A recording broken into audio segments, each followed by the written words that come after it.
Welcome to E10, simple yet powerful. E10 Smart Learning for CBSE students. Fully 2D 3D animated video lessons. Concept study material to reinforce learning. Download and use offline. Chemical effect of electric current. What is electric current?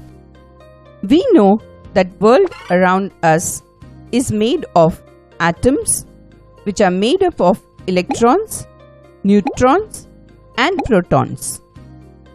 Out of the three, the electrons and protons are electrical charged. Most electric charge is carried by the electrons and protons within an atom. Protons have positive charge while electrons have negative charge. However, protons are mostly immobilized inside atomic nuclei, so the job of carrying charge from one place to another is handled by electrons. Protons and electrons attract each other and create electric field.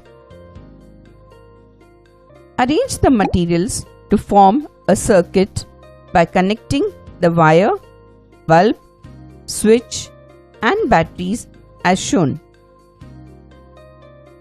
Now check that the circuit is complete or not by connecting two free ends of wire. Yes, you will see that the bulb is glowing. Put both ends of the wire in the beaker containing distilled water. Note that the free ends of the wire do not touch each other. Note down the observation. The bulb will not glow.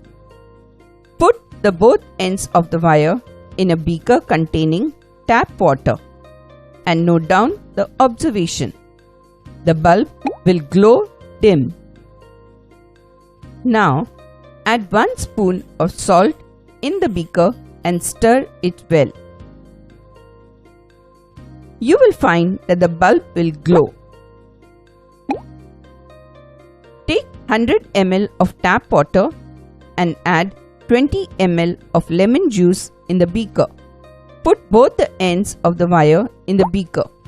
You will find that the bulb will glow. Take 50 ml of vinegar in the beaker. Put both the ends of the wire in the beaker. You will find that the bulb will glow.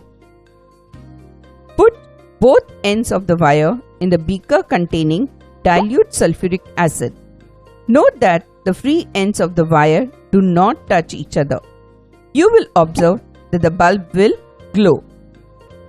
An electric current requires freely moving charged particles.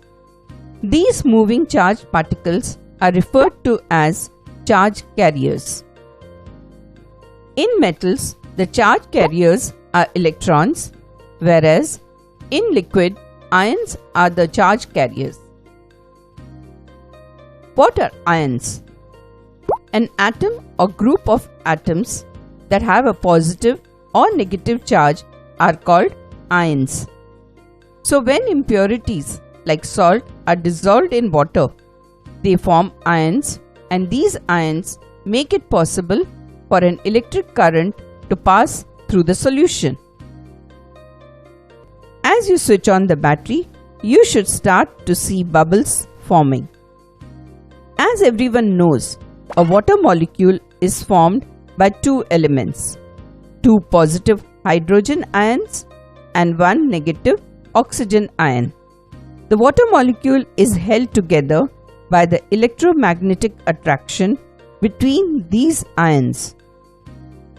When electricity is introduced to water through two electrodes, a cathode negative and an anode which is positive, these ions are attracted to the opposite charged electrode.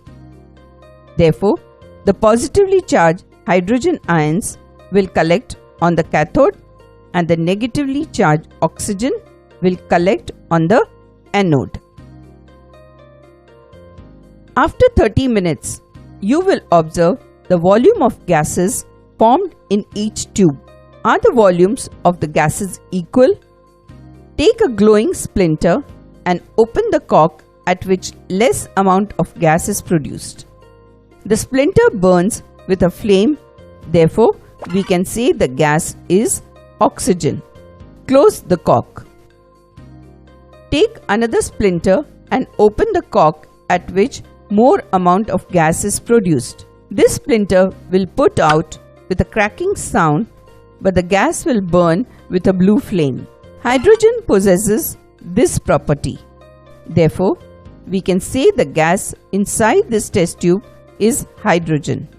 Close the cork. The process by which a substance is split into its components when electric current is passed through it is called electrolysis. To explore more content for conceptual clarity, give a missed call on 7043 722 733 and get a link to download now. E10. Simple yet powerful. To know more, call on 7096 722 733. Act now.